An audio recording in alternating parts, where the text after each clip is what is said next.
Bem-vindos a mais um Papo de Jardim. Hoje a gente está aqui com o Thales Cadonazzo. Thales é físico de formação pela Unicamp e psicólogo pela USP. Psicoterapeuta e supervisor clínico, atua no consultório bastante influenciado pelas terapias corporais e atento ao potencial terapêutico de outros estados de consciência. Também é facilitador de respiração holotrópica, técnica que possibilita acesso a outros estados de consciência sem o uso de substâncias. Bem-vindo, Thales. Muito obrigada por estar aqui com a gente. Marina. Prazer. Prazer. Bom, acho que a gente pode começar com uma breve introdução sobre o que são os estados alterados de consciência. Vamos lá, né? E esse termo já começa a trazer algumas questões para a gente pensar, né? Porque estados alterados pode ser um leque muito vasto. De vários tipos de estados, por exemplo, uma febre alta ou mesmo embriaguez. Alguém poderia argumentar que isso é um estado alterado. Então, há quem prefira fazer essa distinção, né? O Grof, que foi um pesquisador que estudou bastante nessa área, um psiquiatra tcheco que me influencia bastante no meu trabalho também, ele faz essa distinção e ele cria um termo que ele vai chamar de holotrópico, né? Que é um termo que tem a raiz em algumas palavras do grego, né? Holos quer dizer todo, tem a ver com holístico, com holografia, e trepen, né, que dá o radical do trópico, tem a ver com mover-se em direção a. Então ele vai falar que existem esses estados onde a nossa psique tende a se mover em direção ao todo. E ele faz essa distinção, porque ele coloca que esses estados aqui holotrópicos de consciência, que talvez mais corriqueiramente as pessoas chamem de estados ampliados ou estados extraordinários de consciência, ele faz essa distinção em oposição para separar de estados alterados de consciência por motivos diversos que nem sempre têm um potencial benéfico. Então, o que são esses outros estados? São maneiras da gente nos perceber, nos sentirmos, percebermos o mundo diferente do nosso usual. E aí os estados ampliados ou holotrópicos de consciência são estados que têm um potencial terapêutico, um potencial de investigação filosófica, um potencial transformador, curativo, algumas pessoas diriam. Então, são esses outros estados que a gente nos percebe e sente o mundo de uma outra forma, que possibilita mudanças e transformações internas. E quais são os caminhos para a gente atingir esses estados que trazem um potencial terapêutico para a nossa vida? Os caminhos são vários, muitos mesmo. Talvez os mais comuns que as pessoas devem saber é meditação, por exemplo. Meditadores experientes entram em outros estados de consciência, sentem, vivenciam coisas, têm insights, percepções sobre si, sobre o mundo, através dessa técnica, de várias técnicas de meditação que não envolvem substâncias, mas existem outras técnicas que envolvem sim substâncias psicodélicas frequentemente. Também existe todo um leque de experiências que foi observado também historicamente, antropologicamente, em várias comunidades. Técnicas respiratórias, da onde de alguma forma a respiração holotrópica bebe dessas influências e se constrói também a partir desses saberes, mas técnicas de jejum, técnicas de dança prolongada, técnicas de privação de sono, técnicas de dieta específica por muitos dias. Então, a humanidade foi desenvolvendo muitos caminhos de alteração de consciência para acessar esses estados. Comunidades indígenas frequentemente têm ritos de passagem que utilizam de alguns desses estados, às vezes usando caminhos com plantas, com substâncias, às vezes animais, e às vezes também sem o uso de um recurso externo farmacológico. Então a gente sabe que desde o início a humanidade sempre buscou esses estados, né? Existem até teorias aí da evolução que diferencia os seres humanos, né? A evolução cognitiva dos seres humanos para os outros mamíferos foi exatamente a achada aí, né, de algumas substâncias psicodélicas na natureza, naquele famoso Stoned Ape Theory, tem né? essa teoria, acho que ela pouco robusta. Pouco assim, robusta, mas mas tem um basicamente, argumento aí. basicamente nos leva a acreditar, né, que de fato o ser humano sempre buscou estados Sim. alterados de consciência, Sim. né? Segundo o Groff, né, que você falou que estuda bastante isso e tal, qual que é a explicação filosófica pra gente não ter acesso a esses estados no dia a dia, corriqueiramente, assim, por exemplo? Cara, eu acho que explicitamente nesse ponto eu nunca vi o Groff, sabe, discursar focado nisso. Por que não acessamos isso cotidiano? Por que não é esse o ordinário, né? Uhum. Mas eu acho que cabe pensar algumas coisas. Primeiro é que frequentemente estar nesses estados ampliados de consciência não é adaptativo num sentido de preservação da sua segurança. Não dá para ficar assim, em estados expandidos sem estar em um ambiente seguro, sem estar num contexto protegido. Então, nascer, crescer na selva, no deserto, ou mesmo numa grande cidade, estando no estado ampliado o tempo todo, não é seguro, Sim. não é vantajoso evolutivamente. Né? E por isso também é tão delicado fazer esse tipo de experiência de abertura em ambientes que não são protegidos, não são bem cuidados para acolher, porque podem vir coisas bem profundas, coisas difíceis, às vezes coisas confusas. Então acho que já começaria olhando por aí. Puxando daí, como que é subjetivamente, né, um estado alterado da consciência? O que ele traz? Por que não é seguro, né? Quais são, o que a gente sente, né, a literatura científica definiu ali por uma experiência subjetiva de um estado alterado de consciência? Acho que ela pode ser muito plural, uma experiência dessa, né? Mas acho que principalmente mudanças no senso de tempo e espaço. Então, as distâncias podem parecer muito diferentes e modulares e ir de um lugar até o banheiro que está ali perto pode parecer infinito, gigantesco e a noção de tempo também, um instante pode se estender e parecer que está durando muito mais tempo, ou uma tarde inteira pode passar num estalo e quando vê já foi. Então esse tipo de experiência já pode ser desorganizador ou confuso, no mínimo, para quem não está acostumado a estar nesses lugares, né, nesses estados mentais. Mas também é muito frequente que processos internos comecem a se amplificar. Né? Existe uma definição de psicodélicos, mas eu acho que também se aplica a estados ampliados de consciência no geral, que diz que eles são amplificadores não específicos da psique. O que isso quer dizer? Eles amplificam as coisas que estão na psique, mas eles não têm uma especificidade de só aumentar isso ou só aumentar aquilo. Então, o que quer que esteja ali presente em algum lugar, toma uma outra dimensão. E aí, sensações das mais diversas, né? Um pequeno medinho pode se amplificar e virar um pânico. Um pequeno desconforto pode virar um senso de inadequação enorme. Um pouquinho de alegria pode virar um êxtase, uma felicidade enorme. Então, essa modulação de ampliar as coisas que estão na psique, com distorção de tempo, as coisas acontecendo rápido, muitas vezes as pessoas visitando fatos importantes da sua biografia, ou do seu senso de si, ou questões filosóficas, questões sobre a natureza, sobre as relações humanas, isso pode ser bastante perturbador. Em doses usuais, onde isso é feito em psicoterapia, dentro de pesquisas, são doses onde frequentemente conteúdos importantes vêm à tona. Então, é um tanto diferente das pessoas também que têm essa experiência num contexto recreativo, onde o contexto está esperando e acolhendo outras questões e a pessoa também está entrando com outra intenção. Então, pode ser bastante delicado e são alguns dos riscos que podem acontecer. Mas se a gente abre no detalhe, pode ir para um leque muito grande. A gente pode se vivenciar deixando de nos sentirmos como a gente normalmente se sente. Um ser humano de tal idade, e de repente eu me sinto como uma pedra, uma planta. E não é uma coisa que as pessoas vivenciam cotidianamente. Para muitas pessoas isso pode dar uma sensação de perda de si, de pânico, de desorientação.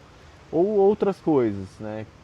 Experiências com temáticas ou com uma roupagem transpessoal, quero dizer, com a sensação de que a gente transcende o nosso senso de pessoalidade, às vezes numa interseção com temas mitológicos, espirituais, arquetípicos, isso também pode ser bem diverso, que vai desde as coisas mais paradisíacas, incríveis de êxtase, até as coisas mais infernais e sombrias que também aparecem nesse tipo de experiência. Uhum. Acho que um ponto que você tocou muito importante é o contexto, né? Então, a gente está falando aqui dos potenciais terapêuticos, né? Dos estados alterados de consciência. Mas a gente tem que entender também que, dependendo do contexto, isso pode ser terapêutico ou pode só não ser legal ali, né, pra gente. Então, você falou, eu me senti como uma pedra. Pode ser neutro, pode ser bom e pode ser ruim. E dependendo de como eu vou processar isso, né, entender o que isso significa para mim, né, qual que é a simbologia por trás e como eu posso trazer isso para minha vida, é isso que vai definir de fato se uma experiência psicodélica é terapêutica ou não. Muitas vezes o contexto e o pós, né, a integração de como cuidar, como você falou, de alguma forma um entendimento, né? Não precisa ser um entendimento racional, mas de alguma forma acomodar isso dentro da sua psique, ampliar as conexões disso com você, com a sua vida, com o que está acontecendo. Isso é muito importante. E quando não tem esse apoio, pode ser danoso. As pessoas vivem esse tipo de experiência também, às vezes, de entrar num processo muito profundo, estando em um ambiente descuidado, não preparado. E isso pode, de alguma forma, ser traumatizante também. Tem pessoas que têm medo de tomar novamente uma substância porque tiveram uma experiência muito difícil num contexto e isso deixa marcas. Então, realmente, o amparo e o preparo das pessoas que estão junto ali para saber acolher é muito importante. Né? Então, eu tive bem ligado nesse trabalho nos últimos anos, dedicado a treinar profissionais que estavam interessados em aprender sobre esses métodos para trabalhar em pesquisas científicas. E para mim é muito nítido como é importante e, ao mesmo tempo, como que a nossa bagagem tradicional de psicologia, psiquiatria, mesmo psiquiatria, medicina, não prepara para esse tipo de acolhimento que é bastante específico, tem algumas habilidades ali que são, vamos dizer, mais específicas, peculiares para esse tipo de trabalho. Para você conseguir amparar uma pessoa que está ali em outro estado, né, de consciência. É diferente da psicoterapia usual, verbal, cara a cara, sessões de 1 hora frequentemente, que a maioria dos profissionais estão acostumados. Né? E é a partir daí que nasceu a PAP, né? Que é a psicoterapia assistida por psicodélico. Então ela veio de pesquisa, né? Da gente observando como as pessoas se comportam e como que é importante a relação terapêutica, né? Entre uma pessoa que está passando pelo tratamento e o terapeuta que está ali conduzindo, né? E amparando a experiência. E então explica um pouquinho como que se formou então a PAP, né? Como que geralmente num contexto até mais científico de pesquisa ela é estruturada e por que, né, dessa forma? Existem muitos desenhos de protocolos, de maneiras possíveis de se desenhar uma psicoterapia assistida, mas basicamente ela se divide em 3 momentos importantes, né? Que é a preparação, que envolve tudo que está antecedendo a sessão, preparo tanto de psicoeducação quanto preparo de emocional, de entendimento de intenções, de questões a serem trabalhadas. Aí a gente tem a experiência em si, a sessão medicamentosa, a sessão vivencial, aonde de fato a pessoa vivencia esse estado, amparada por profissionais treinados. E o pós, que é a integração, que é onde se elabora, se trabalha esses conteúdos, continua se desdobrando os insights, os processos, fechando as coisas que podem estar mobilizadas ainda abertas. E é nesse processo de integração que a gente vai entendendo o que é possível e o que já está se consolidando, e o que está difícil, apesar de ter sido vivido, enxergado ali no processo, está difícil de trazer para o mundo aqui consensual, tridimensional, realidade comum. Porque às vezes a pessoa tem uma experiência incrível, não sei, de amor, de perdão, por exemplo. Mas a hora que passa o efeito substância, ela volta ali, estar em diálogo com aquela pessoa que fez algo para ela pode não ser simples assim. E aí tem uma parte que está nesse movimento de perdão, mas tem uma outra parte que ainda está machucada, querendo voltar atrás. E esse processo de ir trazendo o que foi alcançado lá para a realidade aqui é o que a gente faz. Pessoal, a gente está falando de estados alterados de consciência. O céu resolveu cair a chuva aqui, a gente mudou de lugar, mas a conversa vai seguir naturalmente. A gente segue, a gente estava falando de integração, né? De pegar aquilo que está lá no outro estado, elevado, e trazer para a Terra e cai uma puta chuva dessa. Desceu pra Terra. Desceu. E é um pouco desse trabalho, né, que é importante na integração, que faz toda a diferença. Ter uma boa integração. Claro, ter uma experiência bem amparada também é super importante. Mas integração é fundamental para que essas coisas sigam, sabe, dando frutos, ramificando pela personalidade como um todo e transformando num sentido positivo. Então a ideia é que durante a sessão medicamentosa, né, você acesse lugares da sua psique que possam estar estagnados ali, né, ou não ajudando com sua cura, com sua evolução, você consiga acessar esses estados e durante a integração que você consiga conversar com o terapeuta, com o profissional para integrar isso e levar para sua vida e seguir, né, para um próximo estágio. Sim, é um misto disso, né, mas no geral é dessa forma mesmo que você falou.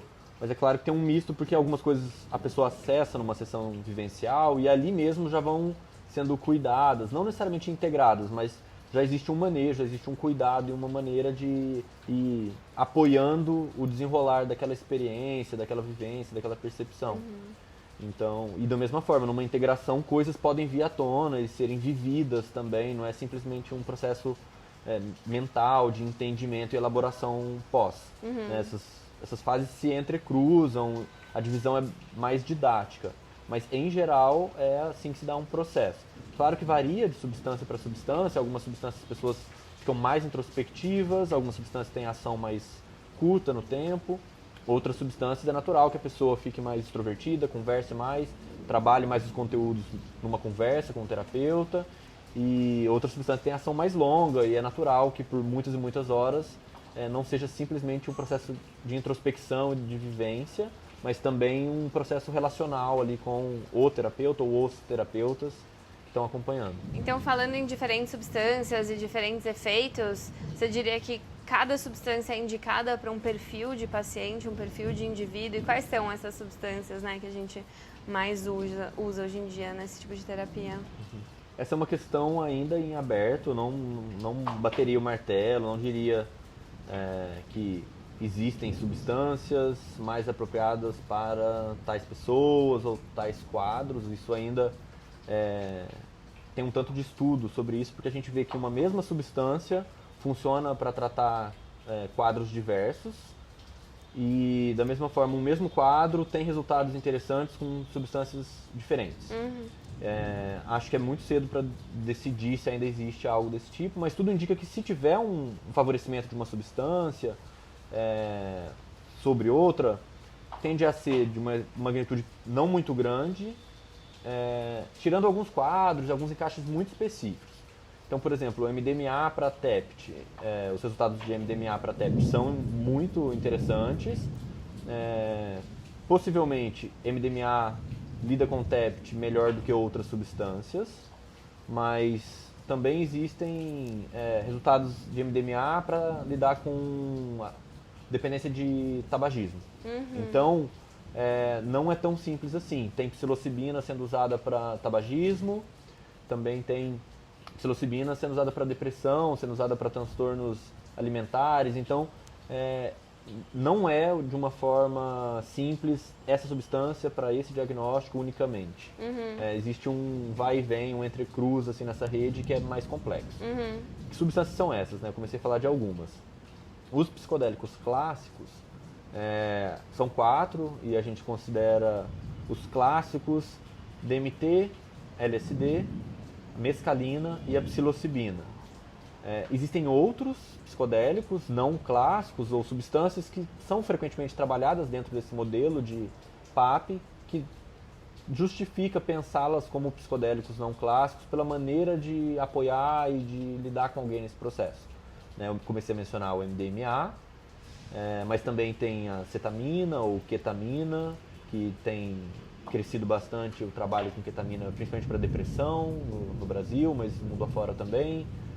Tem a ibogaína, que é uma outra substância. Enfim, existe todo um leque de substâncias próximas dos psicodélicos que têm benefícios terapêuticos interessantes, mas que não estão ali nos psicodélicos clássicos, que, enfim, tem a ver com certos receptores cerebrais e alguns efeitos subjetivos, mas quando a gente pensa em PAP, eu acho que faz muito sentido pensar todo esse leque, né, e também pensar nos estados ampliados de consciência para além dos farmacológicos, que a gente vê que tem benefícios, que tem um potencial interessante e que para algumas pessoas pode ser até mais interessante do que ter uma experiência com substância. Para algumas pessoas pode ser, sabe, um primeiro contato com esse universo de outros estados de consciência de alguma forma mais próximo da realidade usual dela. Então, também existe uma grande variedade de maneiras de chegar nesses estados e várias substâncias com várias peculiaridades de tempo de ação, vias de administração. Tem muitos caminhos possíveis. E uma pergunta que eu acho que muita gente tem, eu mesma recebo essa pergunta direto. A cannabis, ela tá nesse leque? Ela pode ser considerada um psicodélico? Interessante. Um psicodélico clássico, eu diria que não, né? Eu acho que esse posso mais fácil. Agora, ela é um psicodélico não clássico? Há quem diga que sim, tem seus argumentos. Há quem diga que não, tem seus argumentos. É que, na real, psicodélico, esse termo, é um termo amplo, abrangente, que não tem uma definição tão delimitada assim, né? Quimicamente, quando a gente fala, os psicodélicos têm certas características, mas que não são constantes em todos, e alguns não clássicos se assemelham mais ou menos a essa estrutura química. Mas do ponto de vista subjetivo, algumas pessoas com cannabis têm uma experiência de ampliação de consciência, de alteração do senso de si, de alteração do senso de tempo e espaço. Existem algumas poucas pesquisas no sentido de PAP com cannabis, de trabalhar conteúdos psicológicos. Acho que a mais recente que eu vi, que me chamou mais atenção, tem a ver com um quadro de TEPT. TEPT é transtorno de estresse pós-traumático, Isso, pra quem desculpa não sabe. o costume de sair falando sem explicar. Mas TEPT é um quadro que basicamente é um trauma severo que volta a se reapresentar, muitas vezes num estado de hipervigilância, às vezes com pensamentos ou sonhos ou cenas recorrentes que voltam a invadir a psique. E é um quadro que muitas vezes gerado por violências, traumas de abuso sexual. E MDMA tem se mostrado muito eficiente para tratar, mas tem pesquisas de cannabis no contexto de PAP para lidar com traumas. Então também existe esse caminho. Eu particularmente acho que tem um potencial interessante a ser investigado, adoraria ver gente estudando mais sobre o tema, mas eu também entendo que a regularidade do número de pessoas que fumando cannabis tem uma experiência desse tipo é menor do que o número de pessoas tomando ayahuasca ou LSD.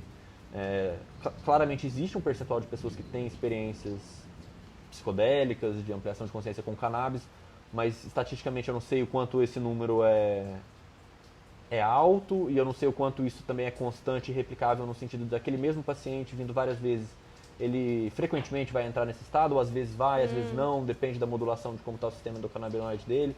A minha impressão é de que é mais complexo do que quando a gente está falando dos psicodélicos mais usuais da PAP. E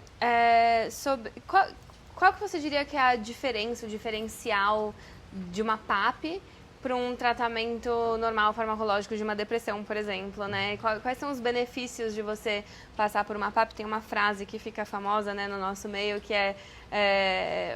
uma sessão de PAP são como 10 anos de terapia, né? Como que você explica isso? De onde vem isso? E por que a PAP tem se mostrado algo tão revolucionário assim, para a saúde mental? Eu acho que a principal diferença é de que existe esse uso concomitante de farmacologia e psicoterapia, que não é o frequente. Claro, a pessoa pode fazer terapia e ela pode tomar um remédio psiquiátrico convencional, mas quando o psiquiatra receita esse medicamento, não está embutido que tomando esse medicamento você tem que fazer terapia, e muito menos de que quando esse medicamento está num efeito agudo, você tem que estar apoiado por profissionais, que é o modelo de PAP. Então, não é a mesma coisa que só fazer terapia e tomar um remédio, um antidepressivo convencional, principalmente por isso, porque experiências vão acontecer e nesse momento que essas experiências acontecem é fundamental a presença de terapeutas e não faz sentido desmembrar o tratamento, né? Não faz sentido PAP que o terapeuta, não sei, separar a psicoterapia da substância. a partir do momento que existe isso, não é PAP mais, é um tratamento medicamentoso que a pessoa leva aquelas coisas para a psicoterapia. É uma outra coisa. PAP envolve acolhimento nesse momento agudo e nesse sentido é diferente do que a gente faz normalmente na farmacologia, que o paciente toma o remédio dele, na casa dele, no horário que ele quiser, com ou sem apoio, é diferente. Porque da onde eu vejo a ação dos psicodélicos, ela é holística, né? E ela tem esses dois lados, assim, principais, que é o farmacológico, né? Ela atuando quimicamente ali no nosso cérebro, que tem a discussão de que os benefícios terapêuticos vêm dali, né? E tem a outro lado, que é incitar a gente entrar em estados agudos, né? Emocionais, para que a gente consiga, a partir daí, trabalhar eles com mais facilidade, né? Porque tem lugares que você chega com uma dose de psilocibina que você não chega em 5 anos de terapia, sim, né? sim. Então, acho que tem esses dois mecanismos de ações, assim. Existe essa influência, sem dúvida, né? Química, que a substância modula o nosso cérebro, a ativação de áreas, ele nos permite sentir, entrar em coisas e perceber o mundo de formas diferentes, sem dúvida. Mas também o amparo e o processo interpessoal que vai se dar ali é fundamental. Se fosse simplesmente ação farmacológica, como algumas pessoas às vezes argumentam, eu acho que seria de se esperar que muita gente que vai na rave, toma a substância lá, se curaria dos seus traumas, sabe, mudaria sua personalidade de uma forma profunda e deixaria de ter aqueles sofrimentos, e tudo indica que a estatística não é essa. Da mesma forma, se fosse só a psicoterapia, quando a gente coloca a substância, não deveria ser mais eficaz do que uma psicoterapia convencional. E os dados, por exemplo, das pesquisas com MDMA para TEPT mostram isso. O grupo que recebe MDMA junto com terapia melhora mais do que o grupo controle, que eles fizeram apenas terapia sem substância. Então, é uma sinergia e os dois lados estão agindo ali. E não faz muito sentido separar isso, né? É uma separação artificial de é só o remédio ou é só a interação pessoal. O que está acontecendo é, ao mesmo tempo, os dois, e a gente faz esses dois fatores se somarem para gerar o melhor benefício para a pessoa, para o paciente. Eu acho que um dos motivos que faz a psicologia ser uma área da medicina, psiquiatria, psicologia serem áreas, né, tão pouco avançadas, se você vai comparar com outras áreas da medicina e da ciência, é exatamente porque a gente tenta simplificar o insimplificável, né? Então, vamos separar, é isso, é aquilo, onde está a cura? E se você for pensar na mente humana, na consciência, né, é impossível fazer isso. Esse é o lugar ali complicado e complexo de análise da psicologia desde o início, né? Como é que a gente separa indivíduo de coletivo, natureza de cultura, o que é simplesmente natural, farmacológico, corporal, ali instintivo, do que é coletivo, tem a ver com as vivências, com a história, com o entorno. E realmente, não dá para cortar essas coisas. A gente só é um em relação ao outro e esse outro é aquele outro na relação conosco. Essas coisas são imbrincadas. Total. E você falou de corpo, né? A gente falou de terapias corporais também, que é um assunto que me interessa muito. Porque eu acho que outra separação, outra dualidade muito comum que a gente vê é mente e corpo. Sim. Né? E quando a gente fala em terapia tradicional, é muito mental, né? É muito racional, é muito sobre a gente conseguir racionalizar nossa história, né? O que aconteceu com a gente e tudo mais. E eu acho que a parte corporal acaba ficando um pouco para trás, deixada de lado, né? E eu acho que esses estados alterados da consciência, eles trazem também, como você falou, né? A própria dança é um meio de você acessar o estado alterado de consciência. Então, como que a gente traz o corpo para terapia? Então, eu vim, na verdade, antes de entrar nos estados alterados de consciência e estudar psicodélicos, eu vim de uma trajetória de psicoterapia corporal, de formação haitiana, e para mim é fundamental. O Reich falava muito disso, a importância de olhar para a unidade funcional, né? O aspecto mental e somático, corporal, são uma coisa só que ele se apresenta em duas faces, mas não dá para separar isso. É falso, é um migué separar esse negócio. E aí, na minha prática psicoterapêutica, sempre esteve muito presente o corpo, trabalhar com o corpo, que muitas vezes sim, facilita e entrar em conteúdos mais profundos, às vezes facilita acesso em lugares próximos a processos com psicodélicos. E aí dali eu me aproximei para a respiração, que também é de alguma forma corporal, é um processo que está ali muito próximo. E então eu acho, por exemplo, essa é uma habilidade que eu considero fundamental para quem propõe a trabalhar com PAP. Tem que entender de psicoterapia corporal, tem que entender de como lidar com o corpo em terapia, como cuidar de um sofrimento, ou achar vias facilitadas para trabalhar uma questão que não seja só o verbal. E que frequentemente os profissionais não aprendem isso na faculdade, não tem essa bagagem, não estou acostumado a fazer isso diariamente, de achar um caminho pelo corpo, de trabalhar as coisas. Uhum. Na prática, assim, na sua prática clínica, o que é isso, assim, o que é trabalhar com o corpo? Dá um exemplo pra gente. Eu acho que existem vários caminhos, por exemplo, existem alguns caminhos de escuta e de percepção de um movimento espontâneo que está saindo ali e canalizar esse movimento espontâneo para alguma direção. Mas também existe um caminho de propor ativações, não são exatamente exercícios no sentido performático da coisa, mas propor caminhos para intensificar o contato emocional, para uma exploração simbólica, que pode ser, por exemplo, uma pessoa que está com uma questão de raiva, vamos supor, e essa raiva está descrita no verbal, está no relato dela, mas você pode começar a mobilizar essa raiva corporalmente, por exemplo, empurrando a minha mão, ou trabalhando com cotovelada, ou isso evoluir para um lugar mais vigoroso. Né? Você pode trabalhar limite com a pessoa, delimitando o espaço dela, se protegendo. Você pode trabalhar o contato eu-outro através de olhar, um olhar que vai e volta para a ponta do nariz. Existem muitos caminhos para trazer certas emoções à tona, mobilizar certos tipos de conteúdo através do corpo. E acho que alguns exemplos simples para as pessoas entenderem são esses. Uhum.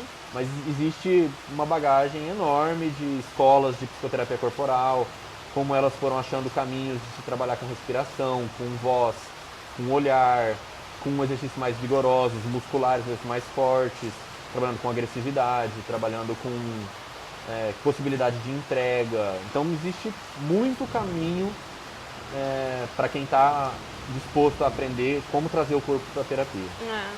Eu acho impressionante a quantidade de material emocional, psicológico que está no nosso corpo e tá ali acessível pra gente, mas que a nossa mente, pela separação, né, por toda a influência cultural que a gente tem, sim, de separar mente e corpo, a gente não consegue acessar. Eu acho que é uma ferramenta incrível pra gente trazer pra nossa cura, pra nossa evolução, né, aprender a se comunicar com o próprio corpo, assim. Sem dúvida. E eu acho que uma terapia com trabalho corporal, ainda que ela não seja focada para PAP, ela estrutura coisas internas, processos internos de um jeito mais rápido, e que dá uma estrutura para a pessoa navegar por outros lugares da vida com mais facilidade. Eu não tenho dúvida nenhuma que a primeira vez que eu tive minha experiência com a ayahuasca lá atrás, eu já tinha alguns anos de psicoterapia corporal, foi muito mais possível para mim navegar naquela experiência porque eu já tinha bagagem de autoconhecimento e contato com o meu próprio corpo, confiança, sabe, na inteligência natural do corpo de achar os caminhos para lidar com as coisas. Existe essa sabedoria interna que o nosso corpo tem, essa capacidade de autorregulação, que quanto mais a gente se ancora nela, muitas coisas vão ficando muito mais fáceis. Eu acho que esse é um ponto muito importante, né? Você falou do Grof no início, que a gente tem... A nossa tendência natural é se unir ao todo, né? O Jung fala sobre isso também. E você acabou de falar, né, da nossa capacidade natural do corpo de se autorregular. E eu acredito muito nisso, assim, que a gente só precisa sair um pouco do caminho, assim, né, da natureza mesmo, da nossa biologia, do nosso corpo, porque até uma emoção intensa, ela não é feita para ficar, né, teoricamente, ela é feita para ser passageira. E se a gente conseguir deixar isso acontecer, né, só que é muito difícil, porque nossa mente se apega, né, e a questão é ter um ambiente propício para isso acontecer, né? Eu gosto da metáfora da estufa no crescimento de uma planta, por exemplo. Não é a estufa que faz a planta crescer. A planta cresce pela própria direção dela de crescimento. A estufa só coloca uma condição ambiental favorável para isso acontecer. E às vezes a gente paralisa ou algumas questões ficam meio travadas porque não tem um contexto que favorece aquilo continuar crescendo na direção natural. E muitas vezes o trabalho de apoiar outros estados de consciência é esse, sabe? De gerar o entorno favorável para a própria inteligência continuar se movendo na sua direção natural. Você fala de contexto, é um pouco... A gente perde um pouco a esperança, né? Porque a gente não vive num contexto social muito propício para um equilíbrio de saúde física e mental, né? Se você for pensar. Certamente não. O jeito que a gente organiza as nossas cidades, instituições, tem várias questões. Mas eu também entendo que uma parte do trabalho de integração é esse, sabe? O que eu quero dizer com isso? Integração não é um processo individual somente. Integrar, em algum momento, como eu enxergo, envolve, como é que eu começo a mudar o ambiente à minha volta? Como é que eu mudo as minhas relações, as pessoas com quem eu trabalho, o meu bairro, sabe? Concreto, como é que eu começo a mudar essas coisas coletivas para que elas se tornem ambientes mais saudáveis para mim e para os outros. Eu acho que inevitavelmente uma integração leva a um movimento coletivo. Integração não é apenas individual, essa é uma crítica que às vezes algumas pessoas fazem, e há um modelo de PAP, medicalizante e tal, eu entendo, mas eu enxergo que em algum momento aquele processo que está ali numa sala individual tratando uma pessoa, a minha visão é que naturalmente leva essa pessoa a começar a querer agir, transformar outros ambientes ao redor dela para criar contornos, entornos mais saudáveis para todo mundo. Nada existe em isolamento, né? A gente não consegue estar feliz num mundo triste, né? Então é importante até, né, pensar por que eu estou fazendo terapia, né? Para o meu bem-estar. E também porque eu quero ser uma pessoa melhor, né, no geral, assim, para as pessoas que estão à minha volta também, né, é importante. É um misto, eu entendo que de novo, essa separação que eu faço para mim, que eu faço para o outro, ela vai até certo ponto. Depois de um tempo, você está começando a ficar, sei lá, generoso, isso vai ter benefício para você, mas não é para isso que você faz. Ou você começa a ficar altruísta, isso não é simplesmente altruísmo porque volta para você, esse misto de eu e outro, chega um ponto que ele não importa tanto assim. Sim. Você já teve experiência de ego death, né, de morte do ego, que a gente fala de soltar de quem você, da unidade que você é, com algum estado alterado de consciência? Essa é uma pergunta interessante, porque eu sinto que as pessoas valorizam bastante esse tipo de experiência e focam bastante aí. Eu diria que sim, já tive algumas experiências que eu colocaria nesse rótulo. Esse quadro. Algumas com ayahuasca, algumas com respiração, eu imagino. Mas certamente para mim importa mais a maneira que se integra essa experiência do que ter essa experiência em si. Com certeza. Só me veio isso por conta dessa separação que você trouxe, né? E eu acho que nossa mente, ela já é programada até, né, como você falou no início, evolutivamente, pra gente conseguir separar as coisas, conseguir viver, saber o que sou eu, o que é você, o que é... Mas é interessante, porque essas substâncias, elas ajudam a gente a entrar numa realidade onde essa separação pode não existir, pode não ser uma realidade, né? Eu acho que esse tipo de experiência é muito rico, principalmente para pessoas que nunca tiveram essa experiência e que acham, não sei, difícil de conceber essa possibilidade, né? Às vezes isso ajuda, sabe? Ter uma experiência te mostra, olha, existe isso aqui, é possível chegar lá. E para muitos meditadores experientes, eles falam que a primeira vez que eles tiveram uma experiência dessa, de dissolução do eu, de união com o todo, onde o seu senso de eu derrete, desmancha, e você percebe que alguma coisa permanece como um ser, um senso de ser algo, mas não é o eu pessoalizado. Para elas aquilo foi muito importante, sabe? Como um norte, uma estrela que aponta, ó, tem um caminho para lá, agora inicia seu caminho meditativo, iniciático, vai naquela direção, mas sabe que existe aonde chegar. Nesse sentido eu acho que é muito valioso. Mas ficar, sabe, frequentemente voltando, querer novamente chegar nesse lugar, não sei se eu vejo muito valor. Acho que volta pro ego, inclusive, exato. né? E tá tudo bem, porque também que mal o ego pode fazer ao ser? Nenhum, né? Mas acho que para ter um lampejo do que existe de mais profundo, pode ser bem rico esse tipo de experiência. Com certeza, com certeza. Muito legal, Thales. Foi muito boa a conversa. Adorei também. Acho que cobrimos bastante temas aí, né? E é isso, tá? Sempre bem-vindo aí. A gente tá de portas abertas. Se alguém tiver alguma dúvida sobre as substâncias psicodélicas, pode mandar aí pra gente, que a gente responde. Obrigado. Obrigada. Prazer. Prazer. Valeu. Beijinho. Até.